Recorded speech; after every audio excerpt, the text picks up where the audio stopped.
E pronto, como eu estava a dizer, hoje vamos falar sobre pedirmos desculpa ou pedirmos autorização ou conselho. Então, de um lado temos pedir desculpa, do outro lado temos pedir autorização ou pedirmos conselho ou buscarmos conselho. Então, como eu estava a dizer, nós vamos fazer aqui hoje umas pequenas e rápidas comparações e é provável que eu, enquanto estiver a falar destas comparações, vocês se lembrem também de outras. Porque, obviamente, eu não vou citar as comparações todas, mas é normal que a nossa cabeça, enquanto estamos a ouvir, enquanto alguém está a ministrar alguma coisa, a nossa cabeça se comece a identificar com algumas situações, umas na nossa vida, outras na vida de outras pessoas, outras situações que nós tivemos conhecimento, não é? Portanto, primeira, sobre pedir desculpa, é que se nós pedimos desculpa, é porque, se calhar em primeiro lugar, algo já correu mal. Ou se pedimos desculpa é porque quisemos fazer algo à nossa maneira. Se pedimos desculpa é porque também podemos ter tentado fazer algo na nossa força. Se pedimos desculpa é porque quisemos fazer as coisas no nosso tempo. Porque estamos às vezes até cheios das nossas razões. Agora vou-vos dar um exemplo da parte que nós mais gostamos, que é pedir autorização ou buscar conselho. E o que é que isto demonstra? Então hoje isto demonstra, e nós podemos ver isso, que quando nós buscamos conselho, quando nós buscamos sabedoria dos nossos líderes, quando nós pedimos autorização aos nossos líderes, isso quer dizer, em primeiro lugar, que nós estamos a respeitar a autoridade que Deus colocou sobre nós. Concordam comigo? Quer dizer também que honramos essa mesma autoridade e que respeitamos a sua decisão ou o seu conselho. Faz sentido, certo? Quer dizer também que respeitamos os tempos de Deus. Está a fazer sentido até aqui? Sabemos que a nossa força, com ela, nada conseguimos fazer. Quem aqui é que é capaz de fazer tudo e mais alguma coisa? Porque por si só consegue fazer as coisas todas. Não. Mas também quando nós fazemos isso, quando buscamos autorização, quando buscamos conselho, quando buscamos a sabedoria dos nossos líderes, isso demonstra também que estamos cheios de Deus. Então vejam só as comparações. Respeitamos a autoridade que está sobre nós. E do outro lado temos, quisermos fazer as coisas à nossa maneira. Isto denota o quê? Uma atitude rebelde? Uma atitude de quem diz, não quer saber? Uma atitude de quem diz, sei melhor que tu? Se honramos a nossa autoridade e respeitamos a sua decisão ou o seu conselho, isto é um ponto. Do outro ponto nós temos, mas eu é que sei melhor que todos, eu é que sei, tenho a certeza de que estou a fazer, então não preciso da autorização, nem nenhuma autoridade espiritual sobre a minha vida, porque eu é que estou bem. O que é que isto denota? Nós estamos a afastar destas pessoas. Do género, fala para aí que eu não estou nem aí. Então vocês estão a começar a perceber esta comparação entre aquilo que nós conseguimos na nossa força e aquilo que nós conseguimos quando Deus está nisso. Quando nós dizemos, não Deus, eu consigo porque és tu que me fazes conseguir fazer as coisas. Vocês estão a ver a cobertura espiritual que nós temos quando nós respeitamos a nossa liderança espiritual. E vocês estão a ver o que acontece quando nós saímos debaixo desse chapeuzinho, desse guarda-chuva, e nós estamos de fora desse guarda-chuva e estamos ali a molhar-nos, porque deixámos de estar debaixo da nossa cobertura espiritual, porque o nosso líder nos disse, eu acho que devias fazer assim. E nós, não, eu é que sei melhor. Eu estou certo. O meu líder não percebe nada disto. Então vemos que torna-se muito mais fácil pedir desculpa que pedir permissão ao conselho. Concordam comigo? Faz sentido? Porque quando nós pedimos desculpa, é porque já vimos com uma atitude como quem já está arrependido. Fiz a asneira, isto afinal não correu tão bem como eu estava à espera. Então já vamos numa de falar com o nosso líder e dizer, desculpa, estava enganado. E essa atitude é boa. Demonstra arrependimento. Isso está certo. Mas não teria sido mais fácil, não temos de ter que passar pelo processo de errar, se tivéssemos dado ouvidos ao nosso líder, à pessoa que tem autoridade sobre nós. Estamos hoje a falar aqui numa igreja. Mas podíamos estar a falar no trabalho. Podíamos estar a falar em casa. Vocês, enquanto pais, não esperam que os vossos filhos obedeçam? São autoridades sobre os vossos filhos. Deram-lhe educação. Esperam que eles obedeçam. Porquê? Vocês são os sabichões. Se calhar não sabem tudo. Não é possível que o vosso filho até saiba alguma coisa mais do que vocês. Sabem que mais? Se vocês pensam que não, enganem-se. O vosso filho pode ter, ou filho ou filha, pode ter aprendido alguma coisa mais que vocês hoje não sabem. Mas não quer dizer que ele não esteja submisso a essa autoridade, a essa liderança. E como pais, nós buscamos o melhor para os nossos filhos. E nós queremos dar o melhor para eles. Certo? Então nós esperamos também que eles sigam a nossa direção para eles, o nosso conselho para eles, como pessoas que lhes querem bem. Vamos voltar agora para a igreja. O que é que acontece com a nossa liderança espiritual? O nosso pastor ou os nossos pastores? São pessoas que nos querem muito mal, não é? Não é. Então vocês não vão à mesma igreja que eu. Os meus lá estão muito mauzinhos. Eles não me deixam fazer nada. Eles não têm a mesma ideia que eu é que sei tudo. Não é bem assim, pô, não. Ok, também. Ainda bem. Então pronto. Então vimos aqui que é mesmo mais fácil nós pedirmos desculpa do que pedirmos conselho. Porque quando nós pedimos conselhos quer dizer que nós temos de estar dispostos e ter aquela maturidade para buscar direção dos nossos líderes, ouvir a instrução do nosso líder e como pessoas que se submetem à liderança a que estão sujeitas, devemos obedecer. E às vezes é difícil obedecer. Eu vou-vos dar um exemplo. Como vocês sabem, houve um período da minha vida em que eu estive num hospital.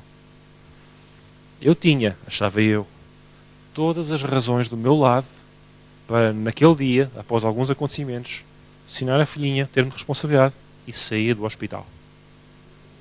Eu achava, tinha as razões todas do mundo. Mas porque a minha autoridade, a autoridade sobre a minha vida me disse: se eu realmente sou para ti quem tu pensas, quem tu dizes que eu sou, então a instrução que eu tenho para ti é: tu não sais. Ai, que isso foi difícil. Como eu não saio? Mas eu tinha os argumentos todos. Eu tinha 1001 coisas para me dar razão, para me comprovar que eu devia sair. Mas a minha liderança disse: então se respeitas quem eu sou para a tua vida, tu ficas quieto. E só sais quando o mérito é alta. 1, 2, 3, 4, 5, 6, 10. Chegava ao 10, outra vez. 1, 2, 3, 4. Foi difícil. Mas às vezes estar submisso à liderança é difícil. Porque nem sempre quer dizer que nós concordamos com ela. Alguém aqui que sempre concordou com o seu pai ou a sua mãe em tudo? Ou o seu patrão? Ou patroa? Em tudo? E agora vou perguntar outra coisa. E o seu pastor ou pastora? Em tudo?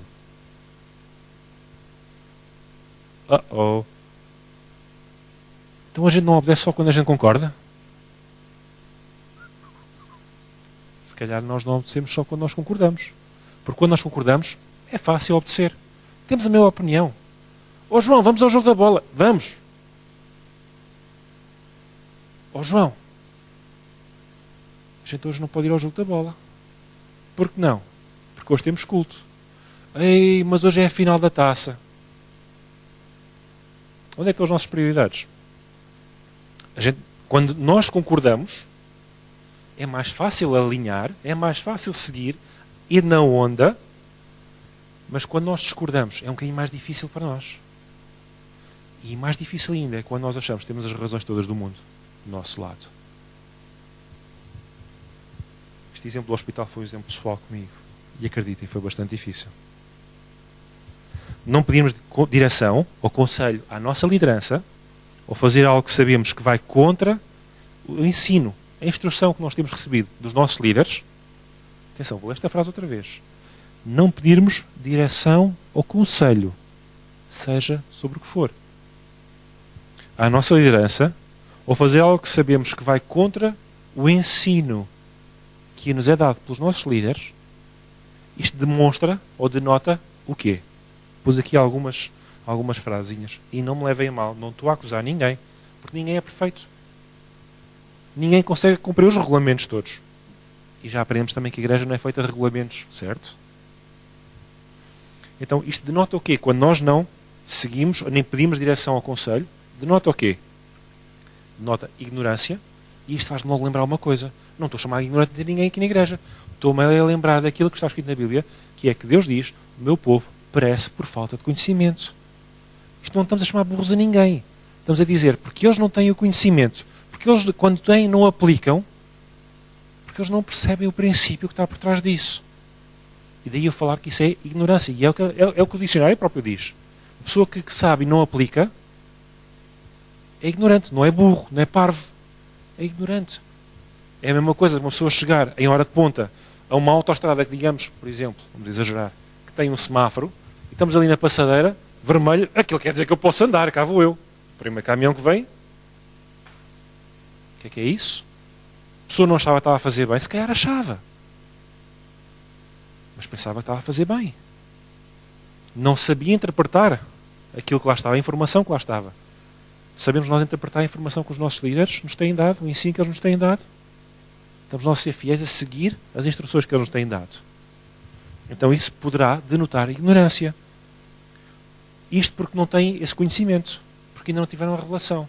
Porque quando nós temos a revelação e recebemos uma instrução, nós, ao receber a revelação, nós passamos a aplicar. Então, com o conhecimento, passamos a ter o conhecimento. Se nós ouvimos direção, conselho da nossa liderança ou ensino sobre algo e não aplicamos, com conhecimento, porque sem conhecimento é ignorância, com conhecimento é o quê? É rebeldia. A pessoa de livre vontade decidiu, não, isso não é nada assim. Eu é que sei, eu é que sei tudo. Tu não percebes nada disto. O pastor está para aí a falar, mas ao final do mês eu é que sei como é que é as coisas. Lá em casa quem manda sou eu. Certo? Mas não tanto assim. Há coisas na nossa vida pessoal em que se nós temos uma instrução clara para o fazer, ou como as fazer, e volto a dizer, não estamos aqui a falar de lei, já vou avançar nesse ponto, em que hoje não estamos de nada a falar de lei. Estamos a falar de graça, e só para relembrar que nós fazemos as coisas porque nós amamos a Deus. Não fazemos as coisas porque temos medo e temor, porque se não fizermos, Deus vai nos castigar, Deus vai nos... Nada disso. Isso é a antiga aliança. Então, se nós decidimos não fazer as coisas, quando temos conhecimento, com conhecimento, não aplicar, significa que estamos a ter uma atitude rebelde, estamos a ser rebeldes. Outras coisas que isso denota é falta de compromisso. Quantas vezes nós não vemos os pastores ensinam sobre isto e os pastores ensinam sobre aquilo e há uma outra pessoa que não aplica? Tenham cuidado com isto, tenham cuidado com aquilo, e uma outra pessoa que não aplica. As pessoas são livres. Os pastores não forçam ninguém. Os pastores não querem os melhores para as ovelhas. O pastor, a nossa liderança, o pastor Paulo, não quer o melhor para todos os membros da nossa igreja, da nossa comunidade. É isso que ele deseja, certo? Ele deseja cuscar a vida das pessoas, não é? Ai, ela é tão cusco. Não é? Então, mas ele quer saber da vossa vida para vos aconselhar. Não sabe o que é cusco? É tão quadrilheiro, anda-se a meter na vida das pessoas. O pastor quer saber da vida das pessoas todas. Que é para lhes dizer, você tem que fazer assim. Não, errado. O pastor espera, não é para que ele venha a saber das coisas das pessoas, mas que as pessoas venham dizer, pastor, estou com uma dificuldade nesta área. Pastor, se o pastor tivesse a minha situação, o que é que o pastor me aconselhava? E sabem uma coisa? O pastor não tem as respostas todas no mundo na ponta da língua. Mas uma coisa ele tem. Tem o Espírito Santo de Deus que nós também temos. E ele ouve de Deus, como nós também ouvimos. E de certeza que se aquilo que o pastor vai dizer para fazer naquela situação vem de Deus, e se vai contender com o nosso espírito também. Outra coisa. O pastor às vezes não tem a resposta e nós arriscamos a ouvir. Espera um pouco. Eu vou orar sobre isso. Uau. Homem sábio. Em vez de dizer a primeira coisa que vem à cabeça. Então, não temos que ter medo de aproximar-nos do nosso pastor ou dos pastores. Não temos que ter medo de buscar sabedoria, porque estamos a falar de pessoas, ou pessoa, no caso do pastor Paulo, que desejam o nosso bem. Que desejam o melhor para nós. E que desejam que a nossa vida hoje seja o dia mais miserável do resto da nossa vida. Então, que o nosso dia amanhã já seja melhor que hoje. E para isso, basta que nós apliquemos os princípios de sabedoria que nos têm sido ensinados. Dados e ensinados. Então porquê é que nós ainda não estamos a ver tudo a decorrer? Às vezes há um processo, tem a ver com o tal tempo que estamos a falar, ser no tempo de Deus. Outras vezes é uma questão de sermos atacados. Outras vezes é uma questão de não estarmos a aplicar. Também há essa possibilidade. Outras vezes, o facto de não aplicarmos fala-nos e demonstra falta de caráter. Isso é uma acusação grave. Não, eu vou explicar. Falta de caráter é a ausência de caráter. Você está a dizer que não tem caráter. Nada disso.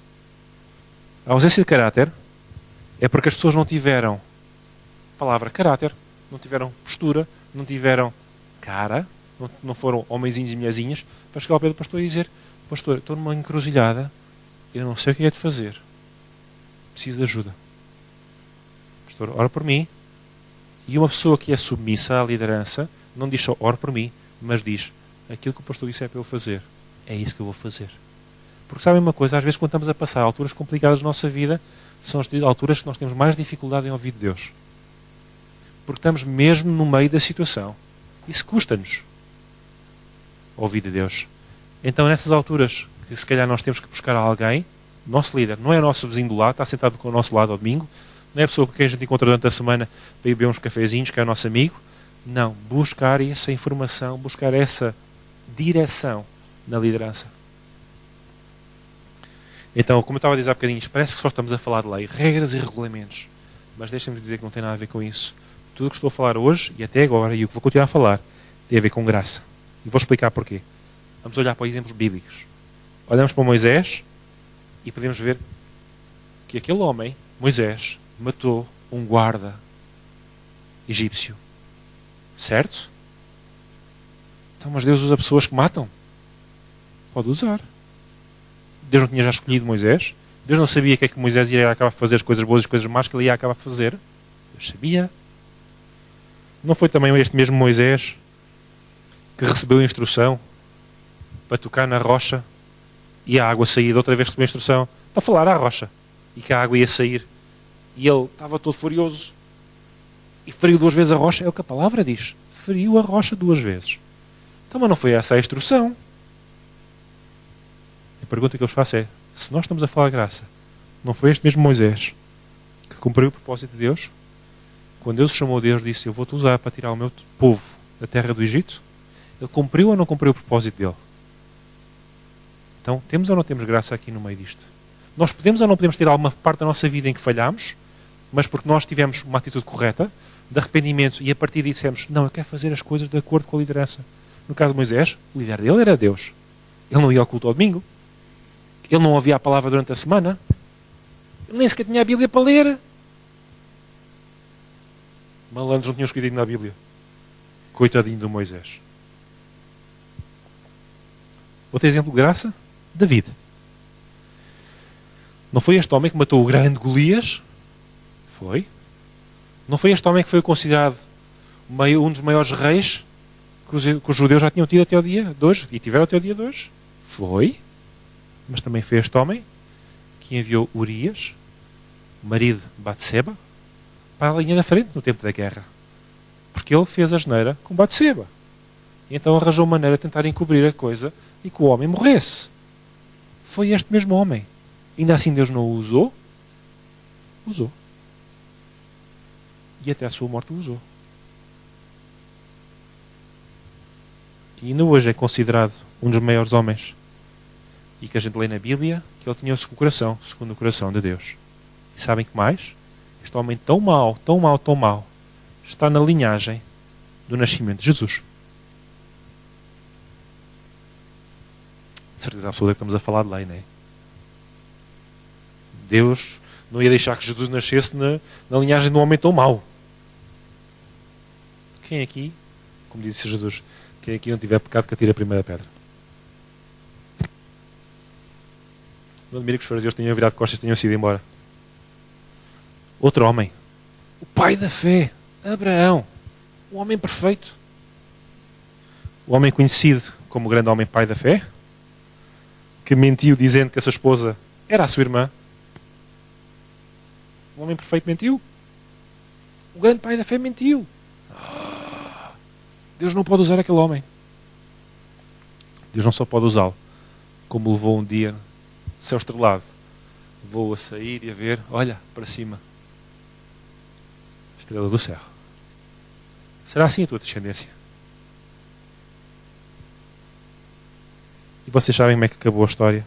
E podíamos passar aqui o resto da noite a falar de homens e mulheres que Deus utilizou que não são perfeitos. Mas vamos falar aqui alguns exemplos que se aplicam mais na nossa vida prática, na vida da igreja. Vamos avançar aqui 3.000 anos na história. Boa? Então, vamos falar em 3 fases da nossa vida. Ou que já passamos, que estamos a passar, ou que ainda falta passarmos. Primeira fase, idade de criança. E lembra-se, estamos a falar de pedir desculpa, ou pedir autorização, ou buscar conhecimento. Portanto, de um lado temos pedir desculpa, do outro lado buscar conselho, buscar direção da nossa liderança. Então, em idade de criança, nós pensamos como pais, como é que eu posso investir nos meus filhos? Como é que eu posso fazer diferença nesta criança, na vida desta criança, para que um dia mais tarde a vida dela seja diferente?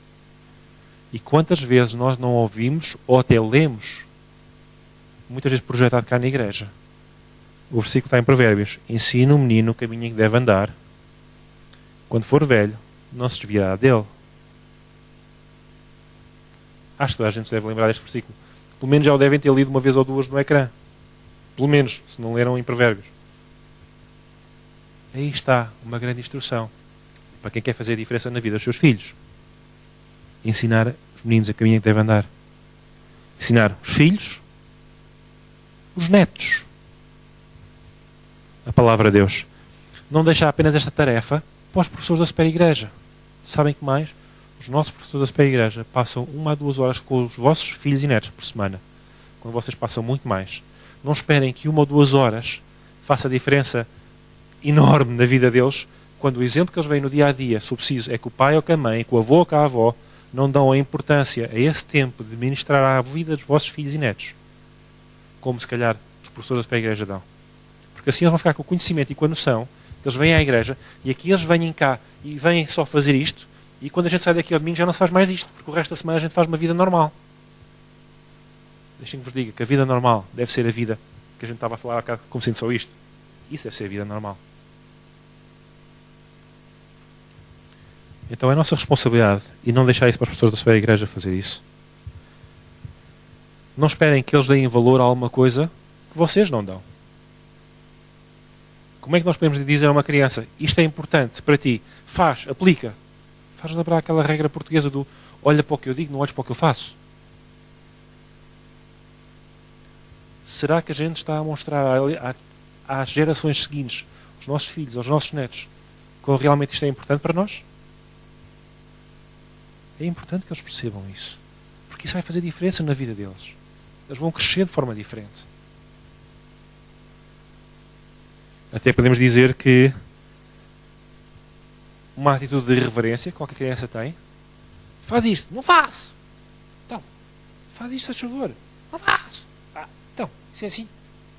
É uma atitude de reverência. É normal. Qualquer criança gosta de experimentar a ver até onde é que tem os limites. Certo? É normalíssimo uma criança ver até onde é que a corda estica. Não é? Mas sabe uma coisa? Quantos aqui também nós não ouvimos já que comportamento permitido é comportamento ensinado? Por exemplo, menino em casa, papá na sala, mamãe na cozinha. Papá na sala, vamos dizer que ele está a ver um jogo da bola, que é para ser mais... os homens riem-se. Ele está na sala a ver o jogo da bola e a mulher está a cozinhar. Pronto. Por exemplo, pode ser, vamos pintar este cenário. O menino está em casa, está a brincar na sala, ao pé do pai. O pai está a ver o jogo da bola. Chega ao pé do pai. Pai, quer comer um bocadinho de chocolate? Pai, olha para as horas. Filho, são quase 8 horas. Está na hora de jantar. Não vou dar chocolate a esta hora. Tu vais comer daqui a bocadinho, a mãe está a acabar de fazer o jantar. O que é que a criança faz? Tenta esticar a corda. Sai do pé do pai, porque o pai não dá chocolate. Vai ter com a mãe. Mãe, estou com fome. Dá um bocadinho de chocolate, dá-me só um quadradinho de chocolate. Então ele não acabou de ouvir não do pai?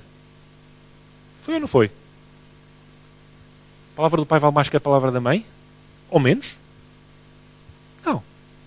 São ou não são os dois autoridades sobre a vida da criança? Mas sabem que mais? A mãe não sabia a conversa que o filho tinha tido com o pai. Então, mãe, dá-me um quadradinho de chocolate. A mãe olha para o relógio. Epá, são quase 8 horas. O jantar ainda vai demorar mais um bocadinho. Vá lá, como lá só mais um quadradinho. Só um quadradinho. O que é que a criança fez aqui? Esticou a corda. Tentou jogar um bocadinho com a situação. Tentar tirar proveito dela. O que é que isto quer dizer? Quando os pais falarem e se vierem a descobrir que a criança teve o comportamento que teve, compete aos pais não permitir que isso volte a acontecer. Comportamento permitido é comportamento ensinado. Certo?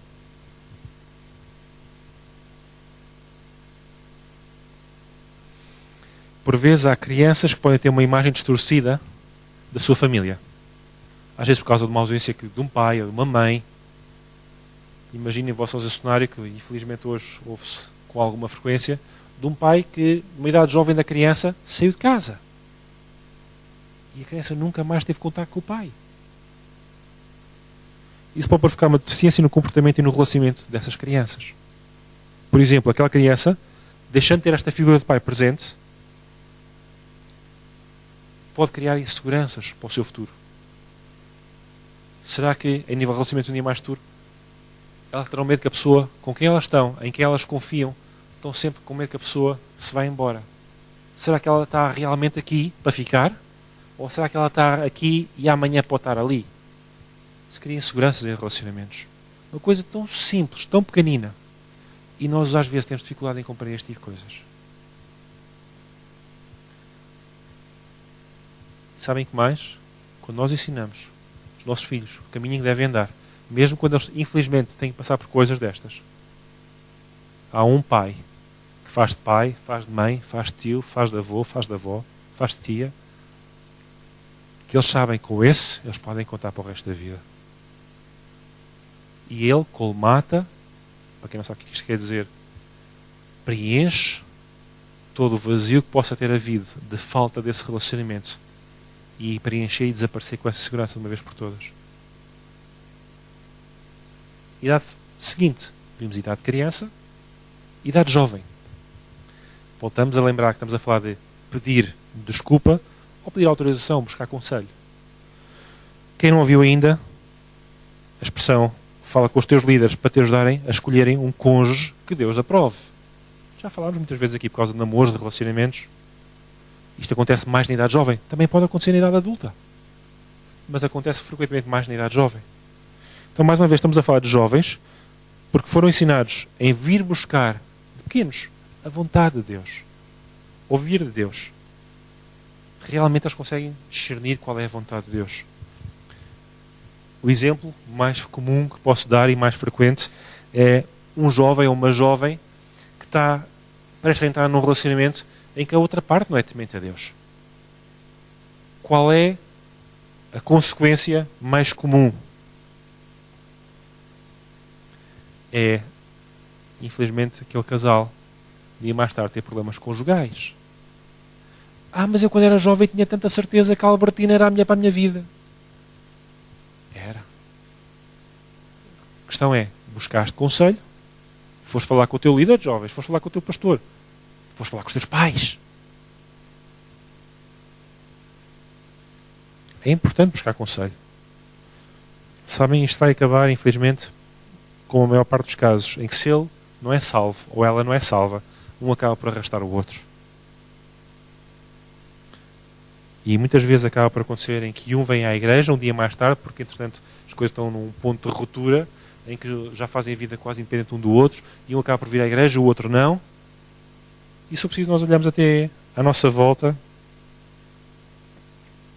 e conseguimos ver alguns casos em igrejas por aí pelo mundo fora, em que uma parte ou outra vem à igreja, mas a família não está junta. Consequências, se calhar, na altura de decisões que foram difíceis ou que noutros tempos tiveram que ser tomadas e se calhar não foram a melhor direção para aquele momento. Isto acontece nem fase jovem, mas há mais. Fase adulta. Volto a lembrar, estamos a falar de pedir autorização ou pedir desculpa. Acabamos finalmente por nos tornar independentes nesta fase adulta. Já saímos de casa dos pais, já somos donos do nosso próprio nariz. Agora sou um grande homem, agora sou mulher. Já ninguém nos pode dizer nada porque já trabalhamos, já ganhamos o nosso dinheirinho.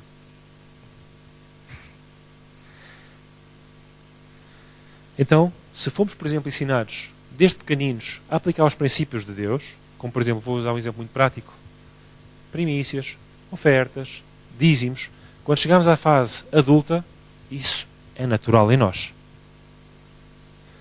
Se nunca tivemos estes princípios ensinados que nos foram transmitidos, são princípios que promovem a bênção, o crescimento e a multiplicação na nossa vida. Se isso nunca foi aplicado na nossa vida, não é nessa fase que nós vamos passar a aplicar isso. Então agora que eu já tenho o meu dinheirinho, agora que sou eu que giro isto, começar a dar o dízimo, para quê? Oferta. Olha. Se a criança nunca foi ensinada que estes princípios promovem a bênção, o crescimento, a provisão sobrenatural de Deus na nossa vida, de que é que valeu? Ela não vai aplicar se ela não sabe o que é isso. Mais uma vez estamos aqui a voltar atrás. Isto fala de ignorância. Fala de falta de conhecimento. Na fase adulta também podemos dizer que alguma dificuldade é também que muitos sentem em ser livres no tempo de louvor.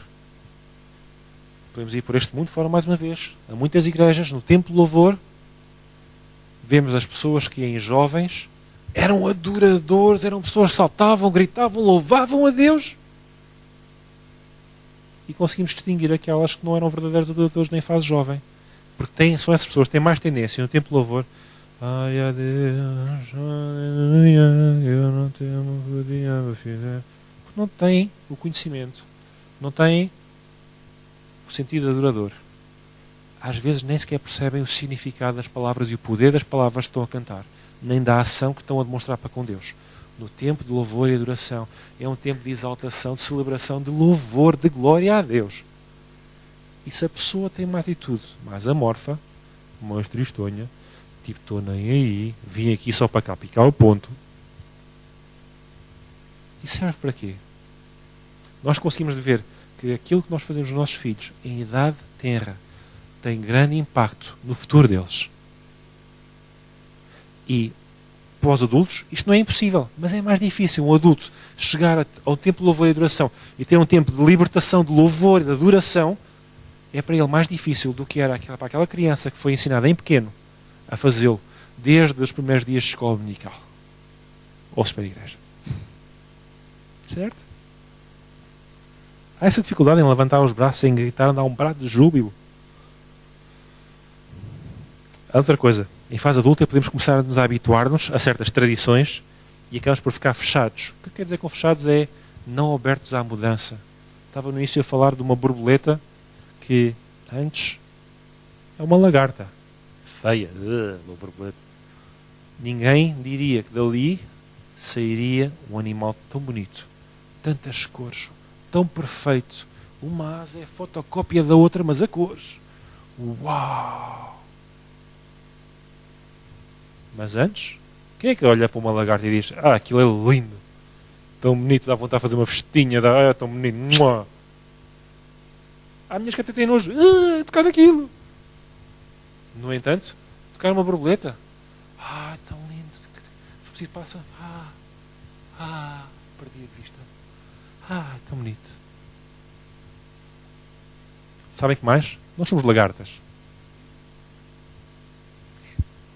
Quando nós éramos feios, ninguém nos queria tocar, tinha nojo de tocar em nós, Jesus tocou em nós.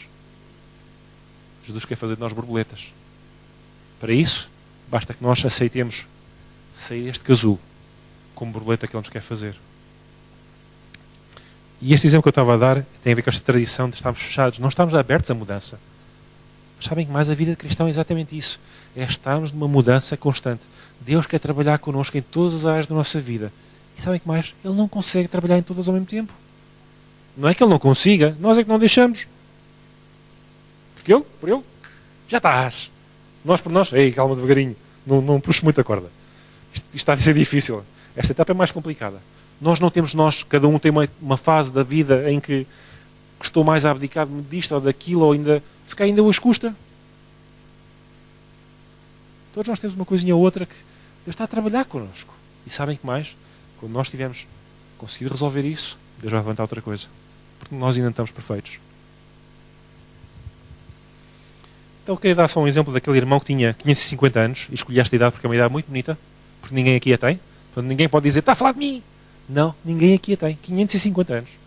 Se alguém conhece alguém com 550 anos, levanta o braço, mentiroso. Ok.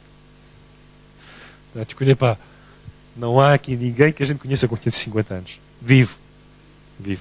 Atenção. Então, podemos falar daquele irmão que tinha 550 anos e vinha todos os dias para o culto com 30 minutos de atraso. E sabem que mais? Ele exigia que a cadeira dele estivesse livre. Aquela é a minha cadeira lá na igreja. Isto fala de pessoas que estão fechadas para a mudança. Parece um exemplo ridículo. É. Mas há pessoas que se não tiverem aquela cadeira, àquela hora, se o chá não está àquela temperatura, se não tem aquela quantidade de açúcar, que isto vai estragar tudo. Vai azedar. Temos de estar abertos à mudança. Deus está a trabalhar em nós, todos.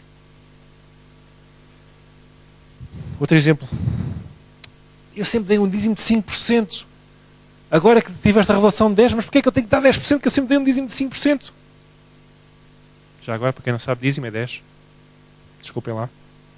Mas foi assim que Deus decidiu. E certamente se Deus decide assim, é porque Ele pretende que nós obedeçamos, em primeiro lugar. É que Ele pretende trazer recompensa sobre isso. Em segundo lugar, que Ele não diz isto para nós ficarmos com menos. Ele decidiu isto e instaurou esta lei do dízimo para nosso bem. Para nós dizermos, sim, Deus. Isto é teu.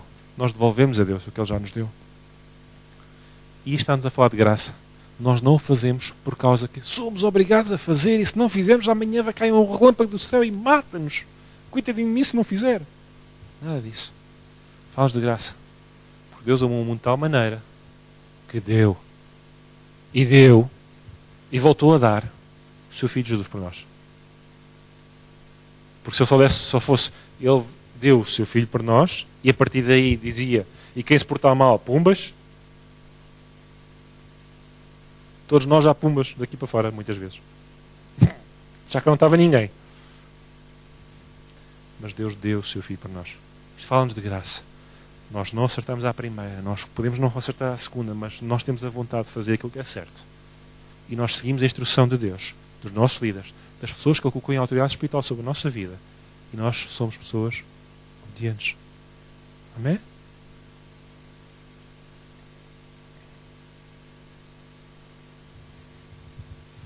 Quantos aqui não sabem porque às vezes queremos poupar o pastor de pequeninas decisões? Ninguém está a falar aqui se deve atar os sapatos do nó de carpinteiro, ou nó de marinheiro, ou nó de sapateiro, ou o que for.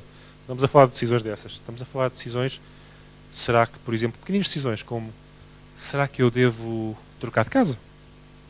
Alugar um outro apartamento? Trocar de carro? O que é que o pastor acha disto? O que é que o pastor acha daquilo? Não vou dar mais exemplos porque há tanta coisa que se nós podemos considerar no dia-a-dia coisinhas pequenas, mas se calhar são importantes. Nós perguntávamos ao nosso pastor, à nossa liderança espiritual, o que é que o pastor acha disto?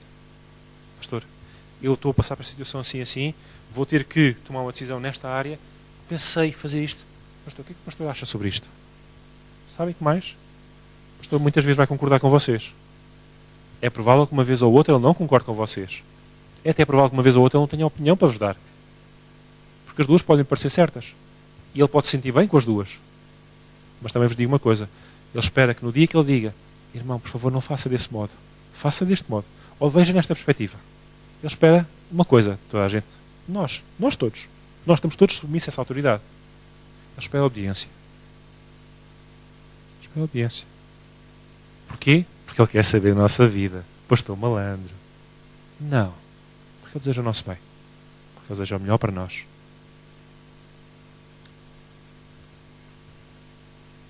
Então, nestas 3 etapas, estou mesmo a acabar, nós passamos, em algumas delas, por exemplos, um bocadinho atípicos, e dei alguns exemplos que são muito pouco específicos, precisamente para não querer tocar em ninguém aqui, não, a intenção não é dar um exemplo de alguma coisa que aconteceu, não, a ideia foi precisamente nem pensar em exemplo nenhum que a gente saiba de nada, porque a gente não está aqui para dizer uma situação, olha, fulano tal fez isto, isto não é assim que se faz.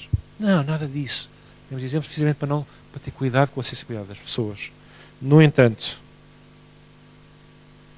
esta fase em que nos encontramos, seja qual for esta das 3 fases que estamos a passar, estamos sempre sujeitos a níveis de autoridade. E não se esqueçam que o que eu quero realçar hoje é a nível da autoridade espiritual. É essa, nós estamos submissos e essa também nós temos o direito de exercer. Mas eu não estou só submisso a essa autoridade espiritual? Eu também tenho o direito de exercê-la? Tem. Estamos sujeitos a ela. pelo nosso pastor. Certo? Ok? Faz sentido? Na igreja e no nosso dia-a-dia nós sujeitamos a essa autoridade. Então diz assim em Hebreus 13:17: obedecei a vossos pastores, sujeitai-vos a eles, porque velam por vossas almas. Não diz aqui porque eles cuscam a vossa vida, estranho. Na vossa também diz assim? Na minha diz porque eles velam pelas vossas almas, como aqueles que hão de dar conta delas. E depois o versículo continua por aí fora. Então, isso é pela maneira pela qual nós estamos sujeitos a esta autoridade. Então, fala-me lá agora como é que nós devemos exercê-la. Então é simples. Nós exercemos essa autoridade sobre pessoas, sobre as coisas. Sobre as coisas que nos rodeiam no nosso dia-a-dia, mas não na igreja. Quem que é a autoridade na igreja? É o pastor, é Deus, as pessoas que Deus levantou, certo? Certo. Então nós aqui não exercemos a autoridade espiritual, nós submetemos essa autoridade espiritual. Na nossa vida dia-a-dia, nossa vida, nossa casa, nosso trabalho, na rua, nós somos chamados a ser autoridade espiritual. Está escrito, Mateus 10:8: curai os enfermos, limpai os leprosos, ressuscitai os mortos, expulsai os demónios. De graça recebeste e de graça dai. Há vários exemplos. Mas somos chamados a exercer a autoridade espiritual também. Não é só estar debaixo dela, nós estamos submissos, sem dúvida que sim. Mas estamos submissos, e porque nós somos submissos e obedientes, Deus capacita-nos por causa da nossa submissão e obediência. Para nós, quando nós falamos em autoridade, as coisas acontecerem. Porque sabem o que é que acontece? Há alguém que não é submisso, alguém que não segue a sua liderança, ninguém vai ouvir essa pessoa, ninguém o vai seguir, a pessoa pode até gritar muito alto, fazer muito alarido, as pessoas não estão nem aí, não passam cartão nenhum. Ah, mas como não? A pessoa pode ter o canudo que tiver, pode ter a experiência profissional que tiver, pode ter a posição que tiver, ninguém lhe vai passar, como se diz em português, bola.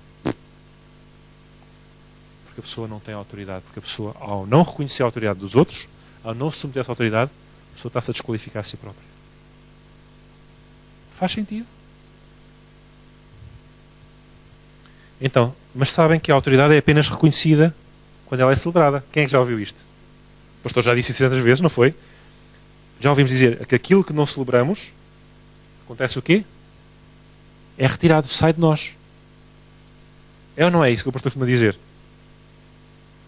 Então, por outras palavras, se queremos ser exercedores de autoridade, mas não queremos estar submissos a essa mesma autoridade, o que acontece? Falámos ainda agora. Essa autoridade é-nos retirada.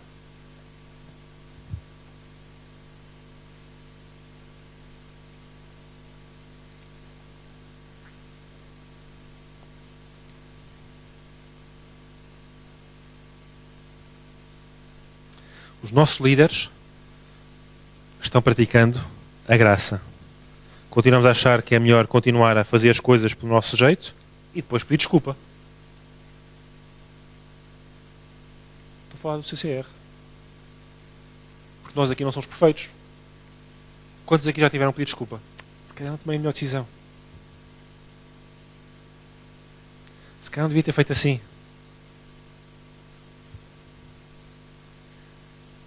Afinal de contas, a graça tudo perdoa. E isso dá-nos liberdade para a gente continuar a fazer a nossa maneira. Espetáculo, gosto da graça. Graça, tu e eu andamos de braços dados. E não és minha mulher.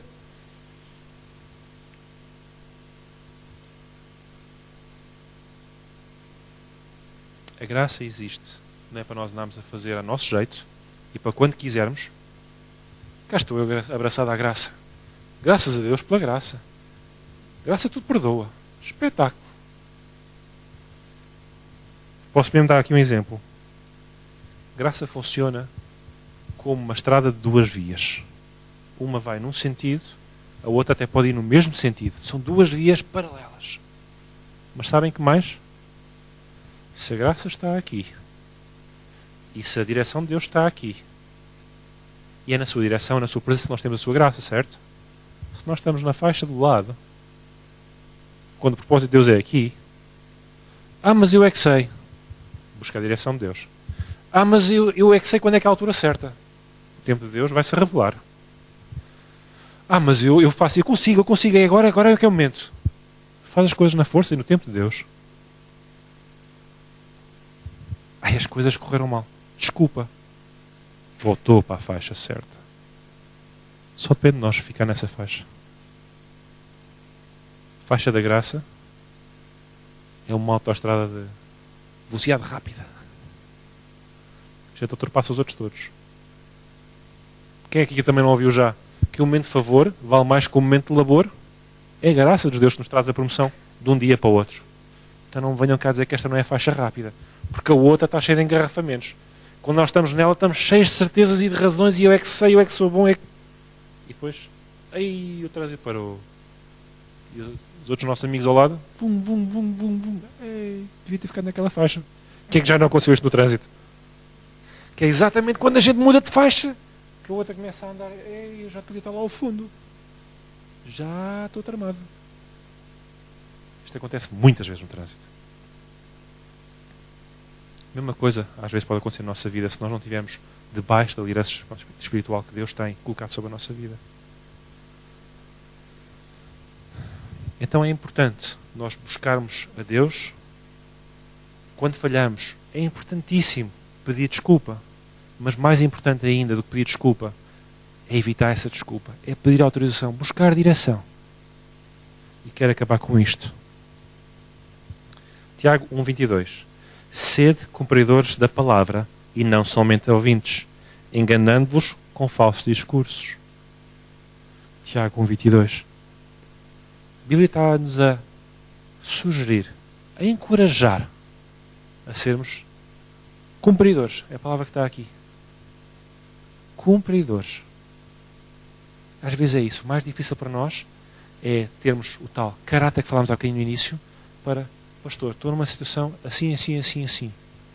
Preciso do seu conselho. Mesmo que nós saibamos o que é que devemos de fazer, preciso do seu conselho. Até podemos dizer, pastor, estou a pensar agir desta maneira, ou fazer isto, ou fazer aquilo. Mas temos que ter o caráter para o fazer e estar dispostos, nesta altura, a ser cumpridores e seguir a instrução que o nosso líder nos vai dar. Porque é isso que promove a bênção, é isso que promove a promoção e é isso que nos permite a nós continuar a beneficiar da graça de Deus. E não temos uma atitude rebelde que nos afasta de Deus, afasta-nos da nossa liderança espiritual, das pessoas que afinal de contas até queriam bem para nós. Amém?